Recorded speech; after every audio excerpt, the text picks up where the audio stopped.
네, 예수님께서 부활하신 후 한 40일 정도 이제 제자들과 함께 시간을 보내시다가 이제 다시 하늘로 올라가십니다. 그 후에 이제 오순절이 되어서 이제 제자들이 성령을 받습니다. 그리고 그 이후로 매일매일 교회가 성장하는, 아주 드라마틱하게 성장하는 그러한 것을 경험하게 되죠. 심지어 무식했던, 그죠? 어부 출신의, 시골의 촌동네의 어부 출신인 베드로가 입이 트여서 말씀만 전하면 이제 명설교를 하는 거죠. 전하는 자마자 그냥 막 사람들이 어찌할꼬 하면서 막 눈물을 흘리면서, 그죠? 베드로의 바지가랑이를 막 붙잡고 어떻게 해야 됩니까? 이렇게 하면서 설교를 합니다. 그래서 회심의 역사가 일어나서 교회 수가 3,000명이 더해지고, 또 예배하고 교제하고 이런 어떤 보여지는, 교회를 통해 보여지는 이적과 행실들로 인해서 날마다 이제 구원받는 사람 수가 더한다라고 성경은 기록하고 있습니다.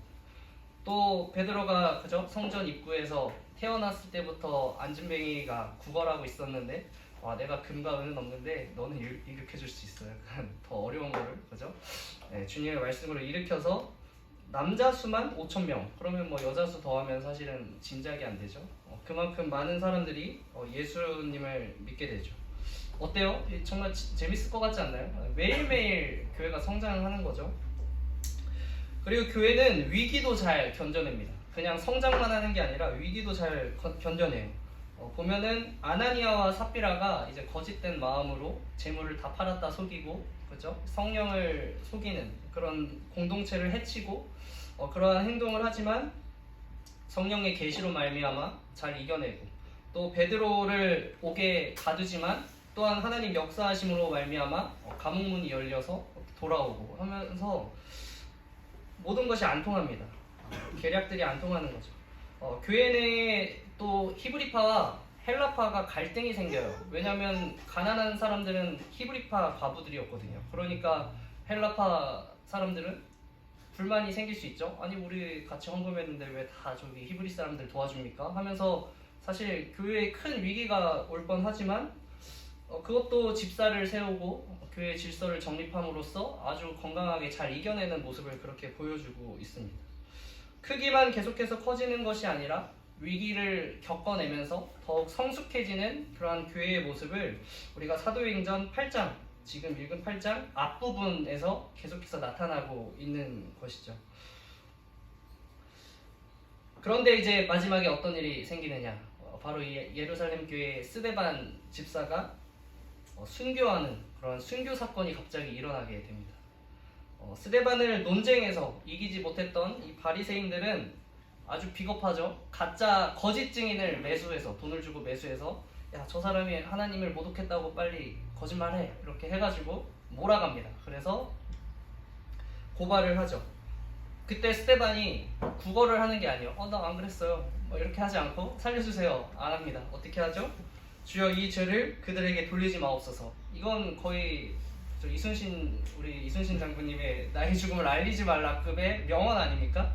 네, 주여 이 죄를 그들에게 돌리지 마옵소서, 이렇게 말하고 이제 죽는다고 하죠. 첫 순교자로서 이름을 올리게 됩니다.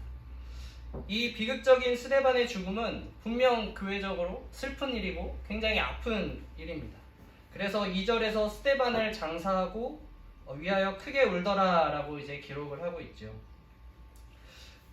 그런데 그의 죽음을 시작으로 심지어 교회에 큰 박해가 시작이 됐습니다.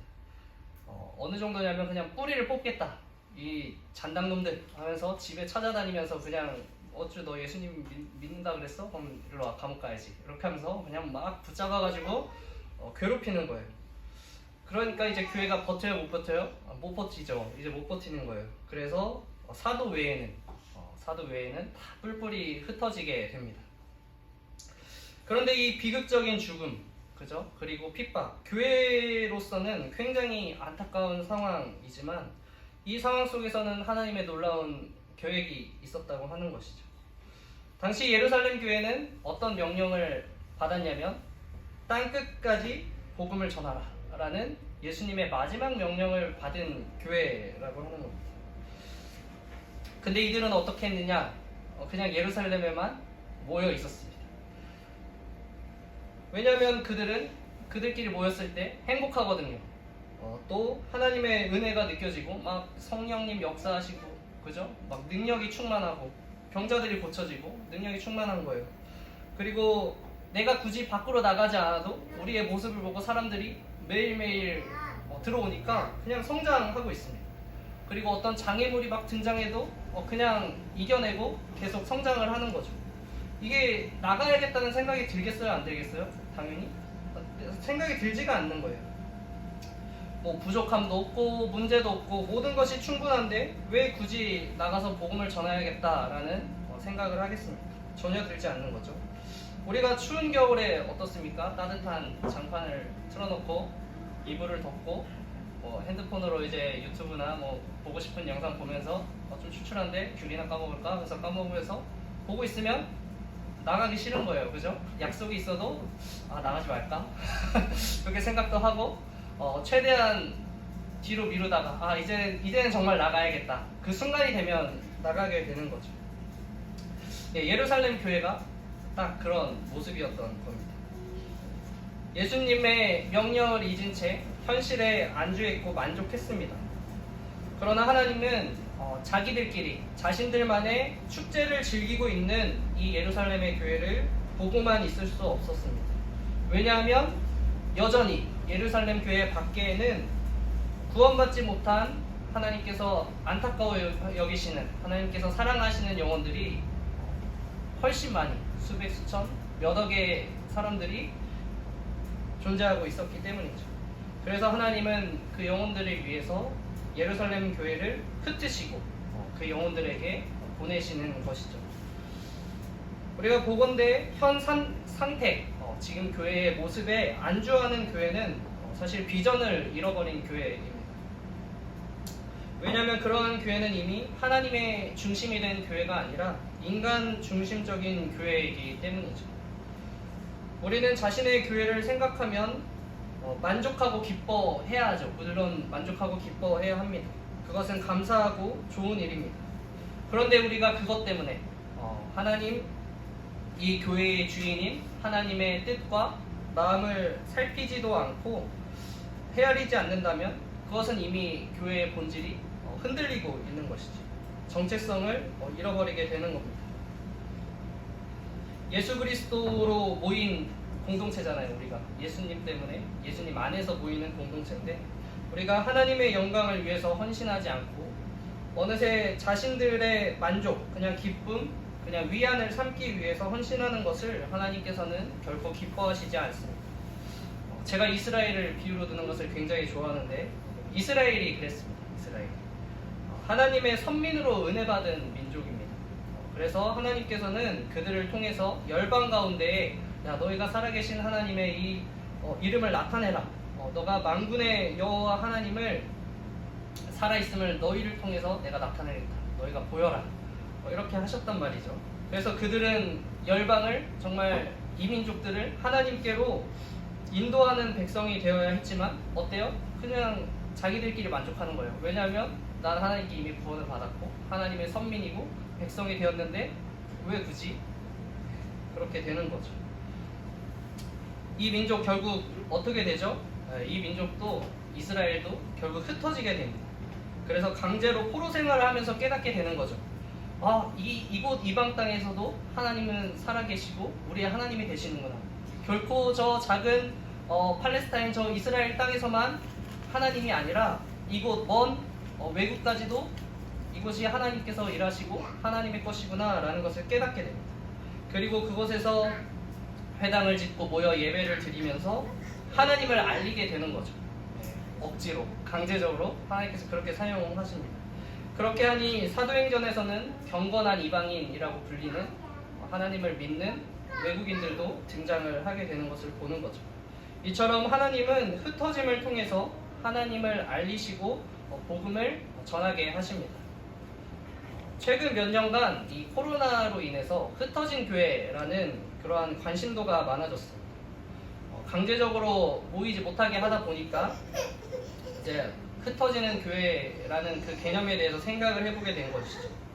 말씀적으로는 모이기를 패하는 어떤 사람들의 습관과 같이 하지 말고 오직 권하여 그날이 가까움을 볼수록 더욱 그리하자라는 말씀에 따라서 모여야지. 코로나인데 코로나여도 우리가 모여서 당연히 예배 드려야지 하는 그러한 주장과 아버지께 참되게 예배하는 자들은 영과 진리로 예배할 때가 오나니 곧 이때라 이렇게 하면서 영과 진리로 예배 드리는데 꼭 모여야 되나?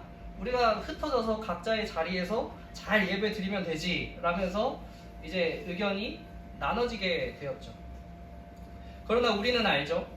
어느 한쪽으로도 쏠리면 안 된다라는 것이죠. 잘 모이고 잘 흩어지는 교회가 되어야 한다는 것입니다. 이 잘 모인다고 하는 것은 흩어졌을 때 우리의 정체성을 지키는 것이죠. 세상 속에 흩어져 있다 보면 정체성에 혼란이 오잖아요, 사실. 내가 하나님의 자녀인지, 세상의 자녀인지, 이렇게 고민이 되기도 하고, 내가 그리스도인인지, 그냥 직장인으로서 돈 버는 기계인지, 이렇게 고민도 되고, 또 은혜 속에 내가 살아가고 있나? 죄 속에 살아가고 있나? 그렇게 항상 혼란스럽단 말이에요. 하지만 우리가 이렇게 함께 모여 예배하고 교제함으로써 우리가 정체성을 다시 회복하는 거죠. 아, 맞아. 나는 하나님께 은혜 받은 자야. 나는 그리스도인이야. 나는 하나님께 지음 받은 자야. 하나님께 영광 올려야 돼. 라면서 우리가 그 정체성을 회복하는 자리입니다. 또 함께 말씀을 받고 공동의 목표를 위해서 연합함으로써 우리의 정체성을 더 확장해 나가는 거죠. 그저 나 혼자 잘하면 되는 게 아니야. 우리 함께 다 같이 잘해야 되는 거야. 또 우리가 더 넓혀서 이 모든 교회가 사실 또 연합해야지 하나님의 영광을 위해서 나의 욕심과 어떤 나의 이기심 내려놓고 점점 우리의 정체성을 확장해 나가는 자리입니다. 그래서 우리가 모였을 때 정체성을 무너뜨리는 행동에 대해서 성경은 철저하게 금하고 있는 거죠. 세상에 속한 자로서 어떤 교회에 모인 이들을 비판하고 헐뜯고 당을 나누고 악독한 말로써 덕이 되지 않는 말을 하는 것을 금하는 이유가 그것이죠. 이것들이 우리의 정체성을 잃어버리게 하는 거죠. 그죠? 교회 안에서 서로가 사랑하고 믿음 안에서 행해야 될 자녀인데 세상처럼 그죠? 욕하고 비판하고 네가 잘났니 내가 잘났니 하면서 이게 교회야? 이 말이 나오게 되는 거죠. 이게 그리스도냐? 이렇게 말이 나오지 않겠습니까? 사람들이 와서 야 여기는 교회라고 해서 와봤는데 그냥 서로 헐뜯고 있네 이렇게 보면은 사람들이 실망하는 겁니다. 교회로 보지 않게 되겠죠. 또 우리 교회는 그렇지 않지만 어떤 교회는 금전적인 이해관계로 얽혀있는 것을 또 봅니다. 돈 관계로 얽혀있는 거죠. 그래서 그 관계로 인해서 사랑해야 할 자를 사랑하지 못하고 또 잘못된 것을 잘못했다 말하지 못하는 것을 봅니다. 우리가 또 그런 교회를 보면 또 그러겠죠. 아, 교회 꼬라지 잘 돌아간다. 하지 않겠습니까? 교회에서는 그렇다고 해서 우리가 교회에서 가식적으로 행하라 이런 뜻은 아닙니다. 교회 안에서 우리가 그렇게 가식적으로 하는 것들은 사실은 더 선한 것을 사모하는 모습이죠. 가식이 아닙니다. 우리의 본래의 정체성을 오히려 되찾아가는 거룩한 행실인 줄을 믿습니다. 교회에 모이지 않아도 된다라고 말하는 것을 보면서 이 시대의 그리스도인들이 얼마나 정체성을 잃어버리고 살아가는지 나타내는 것 같아서 안타깝습니다. 예루살렘 교회가 모이는 교회가 아니었다면 단언컨대 하나님께서는 그들을 강제로 흩으시지 않고 복음을 전하게 하시지 않았을 것입니다. 스데반의 순교는 예루살렘 교회가 전도할 준비가 되었음을 나타내는 좋은 징표이죠. 스데반이라고 하는 이 한 성도의 모습을 통해서 예루살렘 교회가 얼마나 성장했고 얼마나 정체성이 확실하고 또 복음을 선포할 줄 알고 또 믿음으로 살아가는 실력도 갖추었다라는 것을 우리가 간접적으로 그 스데반이라는 성도를 통해서 우리가 간접적으로 확인하게 되는 것입니다. 여러분들 우리의 정체성을 먼저 확인하기 바랍니다. 정체성을 확실하게 하는 방법은 우리가 하나님께서 주신 지켜 행하라고 말씀하신 그 말씀들을 기억하고 지켜 행하는 것이죠. 성경은 우리가 그의 계명을 지키면 이로써 우리가 그를 아는 줄로 알 것이요 그를 아노라 하고 그의 계명을 지키지 아니하는 자는 거짓말하는 자요 진리가 그 속에 있지 아니하되 라고 말씀하고 있습니다. 우리가 거짓말을 하면은 어떻게 되죠? 계속 더 거짓말을 하게 되지 않습니까? 거짓말 때문에 거짓말을 하게 되죠. 또 그리고 그 거짓말한 것을 들키지 않으려고 그 거짓말한 대로 또 살아간다라고 하는 그러한 이야기가 있죠. 그렇게 우리가 작은 죄가 사람의 정체성을 흔들듯이 우리가 하나님의 말씀하신 것을 떠나 싫어하는 것들을 행하며 살면 살수록 계속 혼란하는 거예요. 나는 그리스도인이 맞는가? 아닌 것 같은데? 아닌 것 같은데? 이렇게 되는 거죠. 네, 우리가 그 죄악된 길을 떠나 믿음의 정체성을 회복하기 바랍니다. 우리의 예배와 우리의 교제가 길잡이가 되어서 그 정체성이 회복되는 곳으로 나아가기를 다시 한번 축복합니다. 자, 그러면 흩어진다고 하는 것은 무엇이냐? 우리의 정체성을 세상 가운데 나타내는 거죠, 사실은. 모여서 정체성을 나타내는 게 아니라 흩어진 곳에서 정체성을 나타내야 되는 겁니다. 그리스도인들은 세상과 구별되죠. 세상 사람들과 함께 하지만 섞이지는 않습니다.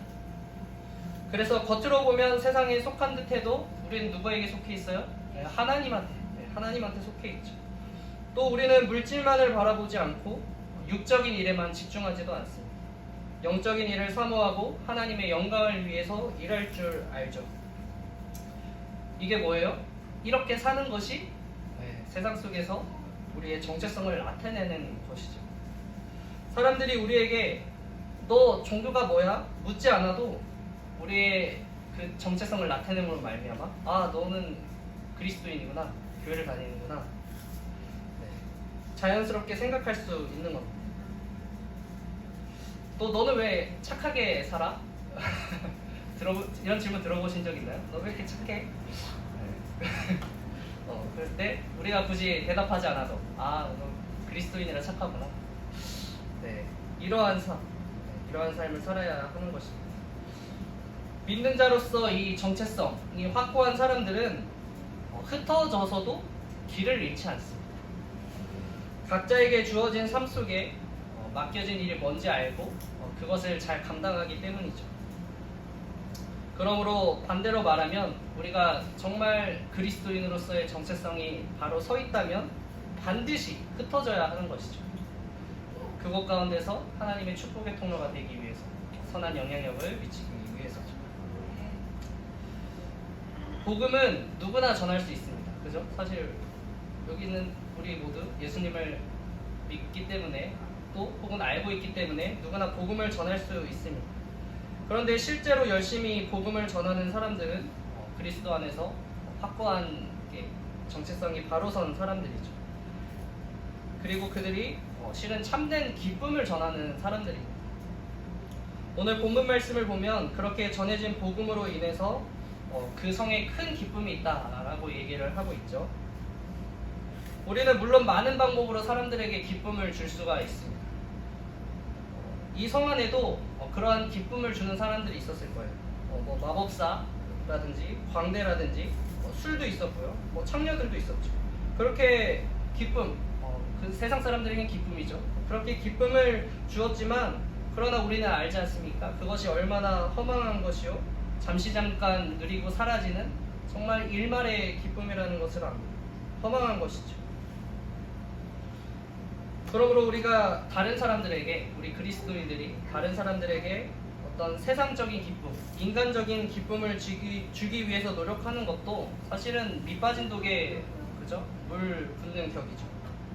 그러나 복음은 어떤 기쁨을 주냐면 그 밑빠진 독을 채우고도 계속해서 흘러 넘치는 기쁨이 있다는 것이죠. 그렇기 때문에 우리는 복음을 전해야 합니다.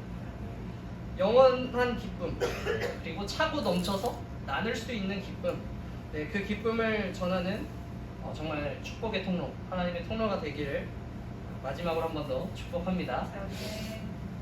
이제 마무리하겠습니다. 그 복음을 전하라는 그 명령은 그 시대 그 사람들 혹은 몇몇 사람들에게 주어진 명령이 아니죠. 예수님을 믿고 그리스도인으로서 이 세상을 살아가는 그 사람들에게 주어지는 공동의 명령이요, 과제예요. 그러므로 이제 우리가 교회 안에서의 우리끼리의 축제, 이것에 만족하는 것이 아니라 세상 가운데로 나아가서 그 기쁨을 전하고 함께 그 축제에 참여할 수 있게 초대할 수 있는 그러한 통로된 삶이 되는 우리 새소망 교회가 됩시다. 아멘. 기도하겠습니다.